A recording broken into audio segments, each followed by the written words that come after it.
إن هذا القرآن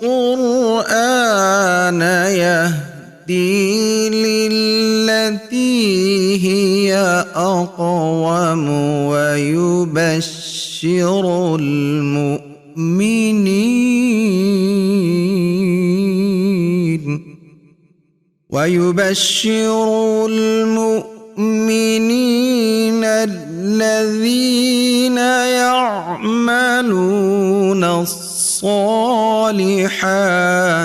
أن لهم أجرا كبيرا. السلام علیکم ورحمۃ اللہ وبرکاتہ.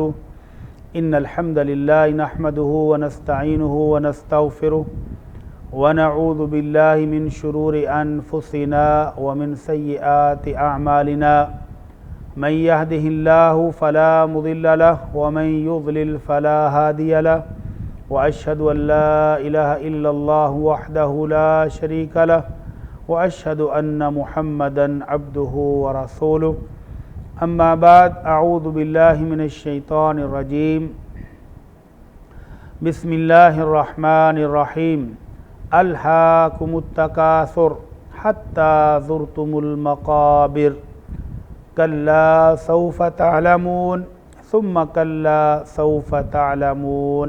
قابل احترام ناظرین، آپ دیکھ رہے ہیں پروگرام تفسیر العشر الاخیر من القرآن الکریم. اس پروگرام میں ہم آپ کی خدمت میں پیش کرتے ہیں قرآن مجید کے آخری 3 پاروں کا ترجمہ، تفسیر اور اہم مسائل و احکام. آج ہم آپ کی خدمت میں پیش کریں گے سورہ التکاثر، اس کا ترجمہ بھی اور اس کی تفسیر بھی. یہ سورت بھی مکی ہے، 102 نمبر پر اس کی تلاوت اور ترتیب نزول کے اعتبار سے 16ویں نمبر پر ہے. تو گویا یہ سورت بھی اہل مکہ کو خطاب ہے اور اہل مکہ کو آخرت کی یاد دلائی جا رہی ہے. اہل مکہ کو ایمان بالآخرت کی ترغیب دی جا رہی ہے. وہ اہل مکہ جن کا عقیدہ اور ایمان یہ تھا کہ جب ایک دفعہ فوت ہو گئے، مر گئے تو مٹی کے ساتھ مٹی ہو کر ختم ہو جائیں گے. کوئی آخرت نہیں ہے، کوئی حساب کتاب نہیں ہے، کوئی قیامت نہیں ہے، کوئی اللہ کے ہاں حاضری نہیں ہے. ان چیزوں کو وہ بالکل مانتے نہیں تھے. اس لیے بہت ساری مکی صورتوں میں اللہ رب العزت نے اسی عقیدہ آخرت کی تعلیم دی اور مختلف انداز میں مختلف صورتوں سے مکہ والوں کو اور عام انسانوں کو سمجھایا کہ تمہاری یہ زندگی مختصر ترین اور امتحان کی جگہ ہے. اسی امتحان میں کامیاب ہونے والوں کو اللہ رب العزت اپنے نعمتوں سے نوازیں گے. فَهُوَ فِي عِيشَةٍ رَاضِيَةٍ. وہ خوش نصیب جو پاس ہو گئے، جو کامیاب ہو گئے، جن کو نامہ مال دائیں ہاتھ میں دے دیا گیا، تو وہ من پسند زندگی گزارے گا، عیش و عشرت والی زندگی گزارے گا، آسودگی والی زندگی گزارے گا. جو ناکام ہو گیا اور جس کو اللہ رب العزت نے نامہ مال بائیں ہاتھ میں تھما دیا اور اس کے موازین، اس کے وزن، اس کے اعمال ہلکے ہو گئے، تو وہ ناکام ہو جائے گا، نامراد ہو جائے گا اور اپنے رب کی رحمتوں سے محروم اپنے رب کی جیل میں پہنچ جائے گا. تو وہ اہل مکہ جو اللہ کے رسول صلی اللہ علیہ وسلم کی تبلیغ کو نہیں مان رہے، آپ کو سچا، صادق اور امین ماننے کے باوجود آپ کی بات کو ماننے کے لیے تیار نہیں، اپنے رب پر ایمان لانے کے لیے تیار نہیں، جنت اور جہنم کو نہیں مان رہے، قبروں سے اٹھنے کو نہیں مان رہے، ان کو تعلیمات دی جا رہی ہیں. آئیے دیکھتے ہیں کہ اللہ رب العزت نے اس صورت میں کس خوبصورت انداز میں ان کو مخاطب کیا ہے اور کس طریقے سے ان کو سمجھایا ہے، جو کہ دراصل تمام امت کے لیے سبق ہے کہ وہ بھی ان سے سبق سیکھ لیں. اعوذ باللہ من الشیطان الرجیم. بسم اللہ الرحمن الرحیم. الہاکم التکاثر. ایک دوسرے سے زیادہ مال، زیادہ دولت، زیادہ نعمتیں جمع کرنے کی حرص اور لالچ نے تم کو غافل کر دیا ہے. کس کے پاس کتنے اونٹ زیادہ ہوں گے، کس کے پاس غلام زیادہ ہوں گے، بیوی بچے کس کے پاس زیادہ ہیں، محلات، کوٹھیاں، بنگلے کس کے پاس زیادہ ہیں، جائیداد کے انبار کس نے زیادہ لگائے ہیں، اسی دوڑ نے تم کو غافل کر دیا ہے. کس بات سے غافل؟ کہ تم نے اپنے رب کے پاس حاضر بھی ہونا ہے. تم نے اپنی زندگی کی کارکردگی کی بنیاد پر رزلٹ بھی لینا ہے، تم میں سے کوئی کامیاب ہوگا، کوئی فیل ہو جائے گا، یہ منظر بھی تم نے دیکھنے ہیں، جزا اور سزا کا بھی ایک دن ہے، اس کا انکار کر رہے ہو اور دنیا ہی میں غافل ہو گئے ہو، اس دن کی تیاری کر لو۔ تو اللہ کے رسول صلی اللہ علیہ وسلم نے انسانوں کی اسی سوچ کو بیان کرتے ہوئے فرمایا لو کان لابن آدم وادیان من الذهب لاحب ان یکون له الثالث، ابن آدم کی اگر دو وادیاں سونے سے بری ہوئی ہوں، یعنی دو اکاؤنٹ لبریز ہوں، اور پھر تیسرا بھی مانگے گا، ولا یملأ جوف ابن آدم الا التراب ویتوب اللہ علی من تاب، اور ابن آدم کا پیٹ سوائے مٹی کے، قبر کی مٹی کے کوئی چیز نہیں بھرتی، یعنی اس کا لالچ بڑھتا ہی جاتا ہے، جتنا کماتا ہے، جتنا اللہ دے دیتا ہے، اس سے اور مانگتا ہے اور مانگتا ہے، مزید اکٹھا کرنے کی کوششوں میں لگا رہتا ہے۔ اے اہل مکہ، تمہاری صورتحال بھی یہی ہے، مال کی دوڑ، اولاد کی دوڑ، اونٹوں کی دوڑ، مال و دولت جمع کرنے کی حرص اور لالچ تمہارے اندر کوٹ کوٹ کے بھرا ہوا ہے، اور تم رب کے ناشکرے ہو اور شکر گزار نہیں بن رہے۔ اسی طرح ہر انسان سونے کی وادیاں مانگ رہا ہے، اور اس وقت پتہ چلتا ہے حتی زرتم المقابر، حتیٰ کہ تم قبرستان جا پہنچے، حتیٰ کہ قبروں میں چلے گئے، پھر پتہ چلتا ہے کہ اوہو یہ مختصر سی زندگی تو آخرت کمانے کے لیے تھی، میں کہاں لگا آیا ہوں، میں کن کاموں میں اپنا وقت ضائع کر آیا ہوں، مجھے تو آخرت بنانی تھی، آخرت کا گھر بنانا تھا، سنوارنا تھا، وہاں نعمتیں جمع کرنی تھی، میں کہاں کون کون سی چیزیں جمع کر کے آ گیا ہوں۔ وہ آخرت جس کو اللہ رب العزت فرماتے ہیں وَالْآخِرَةُ خَيْرٌ وَأَبْقَىٰ، وہ آخرت کا گھر باقی رہنے والا بھی ہے اور بہت بہتر بھی ہے، اور اس گھر میں نبی رحمت صلی اللہ علیہ وسلم فرماتے ہیں لَمَوْضِعُ صَوْتِ أَحَدِكُمْ فِي الْجَنَّةِ خَيْرٌ مِنَ الدُّنْيَا وَمَا فِيهَا، اگر کسی شخص کے پاس یہ ساری دنیا آ جائے اور ساری دنیا کی مال و دولت کسی ایک بندے کے پاس جمع ہو جائے تو جنت کے اندر ایک گز زمین پھر بھی اس سے بہتر ہے۔ تو ایک انسان کتنا جمع کر سکتا ہے، کتنا اکٹھا کر سکتا ہے، کیا انبار لگا سکتا ہے کہ جنت کا ایک گز کا ٹکڑا بھی اس سے پھر بھی اعلیٰ اور افضل ہے۔ تو اسی بات کو اللہ رب العزت تعلیم دے رہے ہیں کہ اس غفلت سے جاگ جاؤ، اس دوڑ سے باز آ جاؤ، بلکہ اگر دوڑ لگانی ہے تو سابقو، اور فرمایا سارعو الی مغفرۃ من ربکم وجنہ عرضها السماوات والارض اعدت للمتقین، اگر مقابلے کرنے ہیں، دوڑیں لگانی ہیں تو اپنے رب کی بخشش اور جنت لینے میں لگا لو۔ وہ جنت جس کی چوڑائی زمین سے آسمان تک ہے تو لمبائی کتنی ہوگی، اور وہ مومنوں کے لیے تیار کی گئی ہے۔ تو اگر دوڑی لگانی ہے، مقابلہ ہی کرنا ہے تو پھر ان چیزوں میں کرو، اور جن چیزوں میں تم پڑ گئے ہو کہ ہر چیز کی کثرت تمہارے پاس ہونی چاہیے، ڈھیر ہونے چاہیے، بینک بیلنس بہت بڑا ہونا چاہیے، کوٹھیاں اور بنگلے بے تحاشا ہونے چاہیے، تو اس حرص اور لالچ نے تمہیں اللہ کی یاد سے غافل کر دیا، تمہیں قبروں سے اٹھنے سے غافل کر دیا، قبروں میں جو سوال ہوں گے ان سے غافل کر دیا، اور قیامت کے دن جو اللہ کے سامنے حساب دینا اس سے غافل کر دیا۔ حتیٰ زرتم المقابر، حتیٰ کہ تم اسی لالچ حرص کو پورے کرتے ہوئے تم قبروں میں جا پہنچے۔ کلا سوف تعلمون، ہرگز نہیں، عن قریب تم جان لو گے، ثم کلا سوف تعلمون، ہرگز نہیں، پھر عن قریب تم جان لو گے، کلا لو تعلمون علم الیقین، ہرگز نہیں، اگر تم علم یقین رکھتے، اگر تمہیں یہ یقینی علم ہوتا، لَتَرَوُنَّ الْجَحِيمَ، تم ضرور جہنم کو بھی دیکھو گے، اور ہر شخص دیکھے گا، مومن بھی دیکھے گا، کافر بھی دیکھے گا، لیکن اللہ کی رحمت پانے والے اس جہنم کے اوپر سے گزر کے جنتوں میں چلے جائیں گے، اور ناکام اور نامراد ہونے والوں کو جہنم اپنی پکڑ میں لے لے گی، اپنی قید میں لے لے گی۔ تو اللہ رب العزت فرماتے ہیں ثم لترونها عین الیقین، پھر تم اس جہنم کو یقینی آنکھ سے دیکھو گے، اور ضرور دیکھو گے، تم ضرور بضرور یقینی آنکھ سے بھی اس کو دیکھو گے۔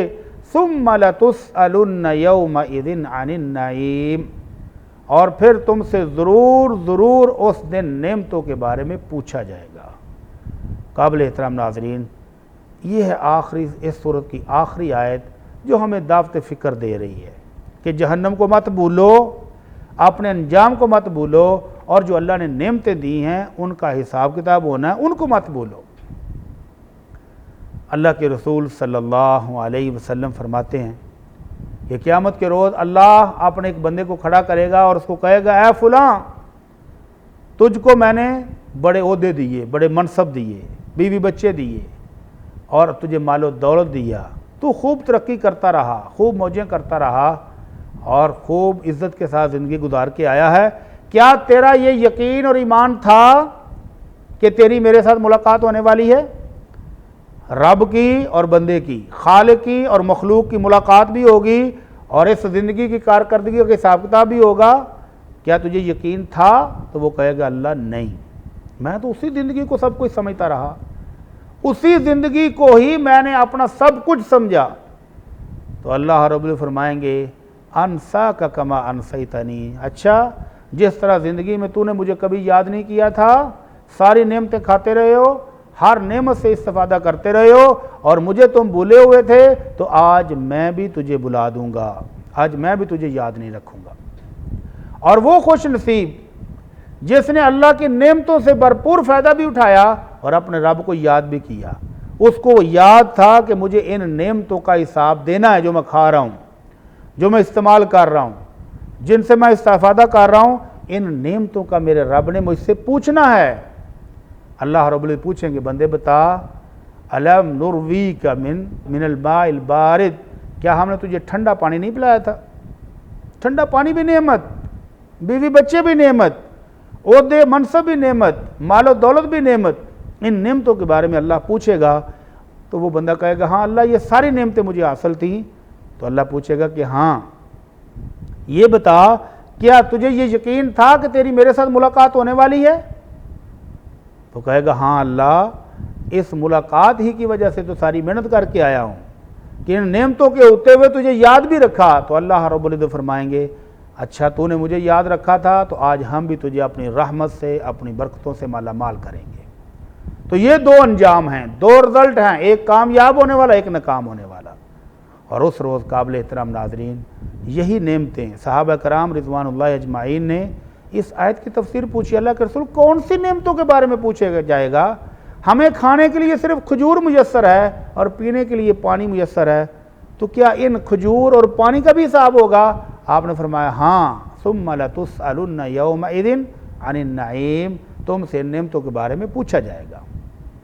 قابل احترام ناظرین، اللہ نے ہمیں اتنی نعمتیں دی ہوئی ہیں، اتنی بہاریں ہیں کہ تعداد گننے میں نہیں آ رہی۔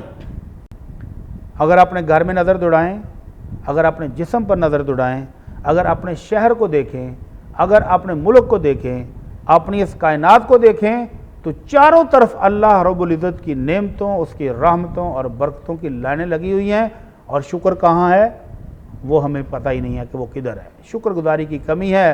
ان الانسان لربہ لکنود، اللہ نے تو اعلان کیا ہوا کہ انسان ہے ہی نہیں شکرا۔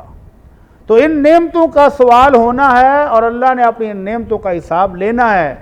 امام الانبیاء محمد الرسول اللہ صلی اللہ علیہ وسلم، ہم سب کے مربی، ہم سب کے قائد، ہم سب کے رہنما، دونوں جہانوں کے سردار اور امام الانبیاء والمرسلین، ایک روز دوپہر کے وقت جو کہ آرام کرنے کا وقت ہے، اور عربوں کے ہاں قیلولہ بہت محبوب ہے، اور اللہ کے رسول صلی اللہ علیہ وسلم بھی ظہر کی نماز سے پہلے قیلولہ کیا کرتے تھے، لیکن ایک روز گھر میں کھانے کو کچھ بھی میسر نہیں ہے، بھوک کی شدت سے گھر سے باہر نکلے کہ کچھ دیکھوں، کچھ باہر سے ملے تو کچھ کھانے کے لیے لائیں۔ عین دوپہر کے وقت سخت گرمی میں اللہ کے رسول صلی اللہ علیہ وسلم گھر سے باہر نکلے تو ملاقات ابو بکر سے ہو گئی۔ ابو بکر، تم اس وقت گھر سے باہر؟ اللہ کے رسول آپ اس وقت گھر سے باہر تشریف فرما ہیں اتنی گرمی میں، اتنے سخت موسم میں؟ فرمایا، ابو بکر بھوک بڑی شدید لگی تھی اور کھانے کو کچھ نہیں ملا، تو میں باہر نکلا ہوں کہ کچھ کھانے کو ملے۔ تو ابو بکر صدیق کہتے ہیں، اللہ کی قسم اللہ کے رسول، میں بھی بھوک سے تنگ آ کر گھر سے نکلا ہوں، آج میرے گھر میں بھی کھانے کو کچھ نہیں۔ فرمایا چلو چلتے ہیں فلاں انصاری کے باغ میں، اس کے باغ سے کچھ کھاتے ہیں۔ تھوڑا سا آگے گئے تو عمر فاروق بھی مل گئے، وہی خوبصورت دوست، وہی خوبصورت ساتھی جو ہمیشہ ہر موقع پر ہر لمحے ساتھ ہوتے ہیں۔ تینوں اکٹھے ہو گئے اور تینوں کے پاس گھر سے اس وقت نکلنے کا ایک ہی سبب اور وجہ ہے، اور وہ ہے شدت کی بھوک۔ اللہ کے رسول صلی اللہ علیہ وسلم اپنے دونوں ساتھیوں کو لے کر ایک انصاری کے باغ میں پہنچے تو وہ اپنے کھیت کو پانی لگا رہا تھا۔ اس کی نظر پڑی کہ میرے گھر میں تو دنیا کے معزز ترین مہمان آ گئے، آج تو میری قسمت وارے نیارے ہو گئے کہ میرے گھر میں وہ ہستیاں تشریف لائی کہ جن کا آنا میرے لیے شرف، جن کا بیٹھنا میرے لیے شرف، جن کا میرے گھر آ کر کھانا اور پینا میرے لیے شرف۔ میرے اللہ کی رحمتیں آئیں گی، برکتیں آئیں گی۔ باغا اللہ کے رسول السلام علیکم تشریف لائیں۔ سایہ دار چھپر میں جا کر بٹھایا اور فٹافٹ ٹھنڈا پانی پیش کیا۔ اللہ کے رسول بسم اللہ، اور پھر دوڑ کر گیا، درخت پر چڑھا اور کھجوروں کے پکے ہوئے گچھے کھجوروں کے اتارے، رطب لے کر آیا۔ اللہ کے رسول آپ نوش فرمائیں، اور پھر چھری پکڑی اور بھاگا۔ اللہ کے رسول سمجھ گئے کہ اب یہ کوئی جانور ذبح کرے گا۔ فرمایا ہاں، جانور اگر ذبح کرو تو کوئی دودھ دینے والا نہ ذبح کر لینا، وہ تمہاری بھی ضرورت ہے، تو دودھ والا جانور نہ ہو، کوئی دوسرا کرنا۔ اللہ کے رسول بے فکر رہے ہیں آپ۔ بھاگا اور جا کر ایک بکرا ذبح کر کے گوشت بھون کے وہ بھی لے آیا۔ اللہ کے رسول صلی اللہ علیہ وسلم اور آپ کے ساتھیوں نے پہلے پانی پیا، ٹھنڈا میٹھا پانی، خوشگوار پانی پیا، پھر کھجوریں کھائیں، اور اس کے بعد گوشت بھی نوش فرمایا، روسٹ ہوا۔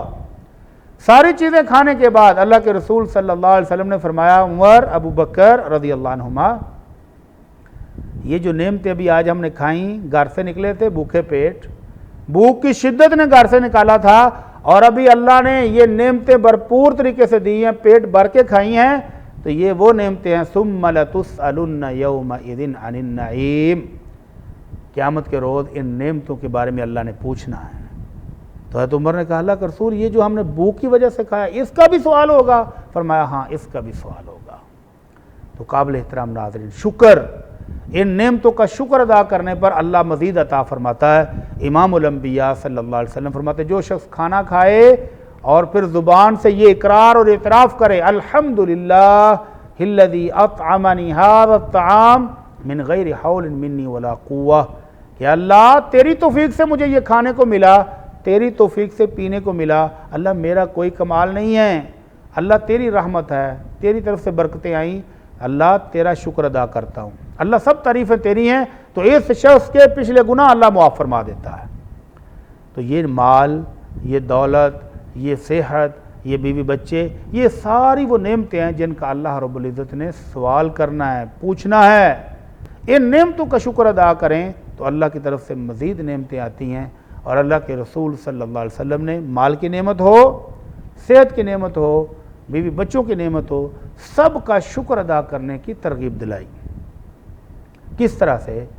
اللہ کے رسول صلی اللہ علیہ وسلم بحرین سے بہت زیادہ مال آیا، فجر کی نماز پڑھائی، سلام پھیرا تو دیکھا کہ آج تو میرے وہ دوست بھی آئے ہوئے ہیں جو دور دور قبیلوں میں رہتے ہیں اور فجر کی نماز میں کبھی کبھار ہی آتے ہیں، لیکن آج تو ماشاءاللہ سارے آئے ہوئے ہیں، مسکرا پڑے۔ آپ نے فرمایا ابشروا واملوا، خوش ہو جاؤ، جس مال کی وجہ سے تم آئے ہو وہ انشاءاللہ تمہیں ملے گا۔ تو اللہ کے رسول صلی اللہ علیہ وسلم نے وہ جو ڈھیر لگا ہوا تھا مسجد میں، وہ سارے کا سارا اپنے صحابہ میں بانٹا، اور پھر فرمایا فواللہ ما الفقر اخشی علیکم، اللہ کی قسم میں اس بات سے نہیں ڈرتا کہ میری امت فقر و فاقے کا شکار ہوگی، بلکہ اخشی ان تبسط علیکم الدنیا کما بسطت علی من قبلکم، بلکہ مجھے ڈر تو اس بات کا ہے کہ کہیں تمہارے پاس بھی نعمتوں کی فراوانی نہ ہو جائے، اور جس طرح پہلی امتوں کے پاس نعمتوں کی بے تحاشا فراوانی ہونے کے بعد انہوں نے تکبر کیا، ناشکری کی، تو وہ ہلاک ہو گئے، تو کہیں میری امت بھی نعمتوں کی فراوانی کی وجہ سے اللہ کے ذکر سے غافل نہ ہو جائے، اللہ کے ذکر سے منہ نہ موڑ لے، کہیں آپس میں دشمنیاں نہ شروع ہو جائیں، حسد اور کینہ نہ شروع ہو جائے جو نیکیوں کو برباد کرنے والا ہے۔ تو اللہ کے رسول صلی اللہ علیہ وسلم نے ایک مرتبہ فرمایا کہ میرے صحابہ جب روم اور فارس جیسی سپر پاور فتح ہو جائیں گی، ان کے خزانے تم پالو گے، ای قوم انتم، اس وقت تم کیا کرو گے؟ کیسے لوگ بننا پسند کرو گے؟ تو عبد الرحمن بن عوف کہتے ہیں اللہ کے رسول ہم اللہ کا شکر ادا کریں گے۔ آپ نے فرمایا نہیں، ایسا نہیں ہوگا۔ جب اللہ کی نعمتیں وافر آ جائیں، جب مال و دولت کی کثرت ہو جائے تو پھر شکر کرنا بڑا مشکل ہو جاتا ہے۔ پھر ہوگا کیا؟ تتنافسون، جب مال و دولت کی کثرت ہو جائے، الہاکم التکاثر، جو اللہ رب العزت نے انسان کی فطرت بتائی کہ تم کو کثرت مال، کثرت نعمتیں اور نعمتوں کی کثرت کو جمع کرنے کی حرص نے غافل کر دیا اللہ کے ذکر سے۔ تو اللہ کے رسول صلی اللہ علیہ وسلم بھی وہی فرما رہے ہیں کہ جب اللہ کے نعمتیں دی، مال و دولت وافر ہو گیا، تو شکر کرنے کی بجائے تم آپس میں مقابلے بازیاں شروع کر دو گے۔ کس بات میں مقابلے؟ بلڈنگیں بنانے میں، مال و دولت جمع کرنے میں، مال و دولت کو انجوائے کرنے میں، مال و دولت کی نمائش میں تم آپس میں ایک دوسرے سے مقابلے کرو گے۔ میرا گھر اتنا بڑا ہے، میری گاڑی اتنی بڑی ہے، میری بلڈنگیں اتنی زیادہ ہیں، دوسروں پر فخر و غرور کرنے کے لیے یہ کام شروع کر دو۔ اور فرمایا جب یہ کام شروع ہو گیا تو شکر نہیں ہوگا، پھر اللہ کا ذکر نہیں ہوگا، پھر نعمتوں کی کثرت تمہیں ثم تتحاسدون، باہمی حسد میں مبتلا کر دے گی، اور حسد نیکیوں کو کھا جانے والی بیماری۔ تو فرمایا یہ باہمی حسد جو ہے پھر یہ تمہیں تباہ کرنا شروع کر دے گا۔ اور جب تم نے حسد کرنا شروع کر دیا، ایک دوسرے کی نعمتوں کو دیکھ کر جلنا شروع کر دیا، دوسرے کی نعمت کے زوال کی خواہشیں کرنی شروع کر دیں، آپس میں محبت بڑھنے کی بجائے، ایک دوسرے کو برکت کی دعائیں دینے کی بجائے تم ایک دوسرے سے جلنے لگ گئے، ثم تتدابرون، پھر یہ حالت ہو جائے گی تمہاری کہ وہ مسلمان جس کے بارے میں اللہ کے رسول نے فرمایا تھا المؤمن للمؤمن کالبنیان یشد بعضہ بعضا، آپ نے ایسے انگلیاں ڈال کے فرمایا کہ مومن کے لیے عمارت کی طرح ہوتا ہے کہ جس کی ایک اینٹ دوسری کے ساتھ بالکل پھنس جاتی ہے تو پھر عمارت بنتی ہے۔ فرمایا تھا کہ یہ مسلمان تو وہ ہیں کہ ایک جسم کی حیثیت رکھتے ہیں، کسی ایک حصے میں درد ہو، کوئی ایک عضو بیمار ہو تو پورے جسم کوئی بخار چڑھ جاتا ہے اور پورا جسم ہی پوری رات سو نہیں سکتا۔ تو یہ مسلمان جو جسد واحد تھے، جو ایک بلڈنگ کی طرح مضبوط اور توانا تھے، جب مال و دولت کی کثرت آ گئی، نعمتوں کی فراوانی ہو گئی، تو پھر مقابلے شروع ہوئے، مقابلوں کے بعد حسد شروع ہوا، اور حسد کے بعد بائیکاٹ کا مرحلہ آ جائے گا۔ کون جی رہا ہے کون مر رہا ہے کسی کو خبر نہیں، کسی کی خوشی کسی کے غم میں کوئی شرکت نہیں، کوئی مجبور اور مظلوم ہے تو اس کو دلاسے دینے والا کوئی نہیں، اس کا ساتھ دینے والا کوئی نہیں، کوئی گر گیا تو اس کو اٹھانے والا کوئی نہیں۔ یہ مسلمان ہیں جن کو اللہ کے رسول نے جسد واحد قرار دیا تھا، لیکن اب کیا ہے؟ ایک دوسرے کا بائیکاٹ، بول چال بند۔ جن مسلمانوں کو حکم یہ تھا کہ لا یحل لمسلم ان یحجر اخاہ المسلم فوق ثلاث، کسی مسلمان کے لیے جائز نہیں کہ وہ اپنے مسلمان بھائی سے 3 دن سے زیادہ بائیکاٹ کرے۔ اب وہی مسلمان سال ہا سال سے بائیکاٹ کیے ہوئے ہیں، ایک دوسرے سے سلام کرنے کی بھی روادار نہیں، ایک دوسرے کو ملتے ہوئے ایک منہ ادھر کو کر لیتا ہے ایک ادھر کو کر لیتا ہے۔ اب یہ اسلام کو بھول گئے، اللہ کی رحمتوں کو بھول گئے، اللہ کی نعمتوں کو بھول گئے، شکر کرنا بھول چکے ہیں۔ تو فرمایا جب یہ حالت ہو گئی تو پھر چوتھا مرحلہ آئے گا، ثم تتباغضون، پھر تمہاری آپس میں نفرت ہو جائے گی، آپس میں دشمنیاں ہو جائیں گی۔ تو جب یہ سارے مرحلے ہو گئے تو شکر کون کرے گا؟ تو شکر گزاری کی اللہ ہم سب کو توفیق عطا فرمائے۔ اللہ کے رسول صلی اللہ علیہ وسلم نے اس مال کے بارے میں فرمایا کہ انسان ہر وقت کہتا ہے مالی مالی مالی، میرا مال میرا مال میرا مال، لیکن آپ نے اصل حقیقت بتا دی کہ تیرا اصل مال وہ ہے ما تصدقت فامضیت، جو تم نے اللہ کی راہ میں صدقہ کر کے اپنے لیے آگے ایڈوانس میں بکنگ کرا لی، جو تمہیں جنت میں ملے گا، جس کا اجر و ثواب تجھے اللہ کے ہاں ملے گا۔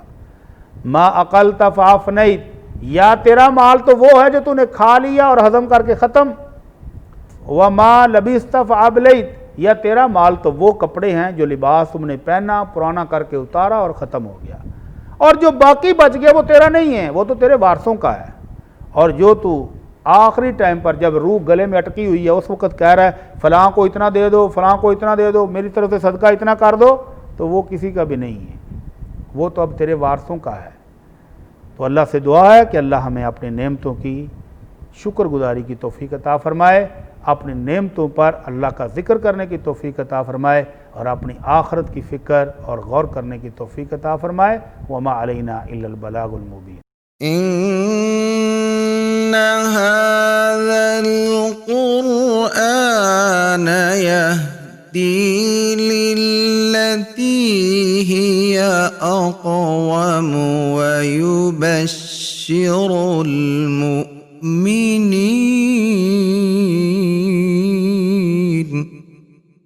ويبشر المؤمنين الذين يعملون الصالحات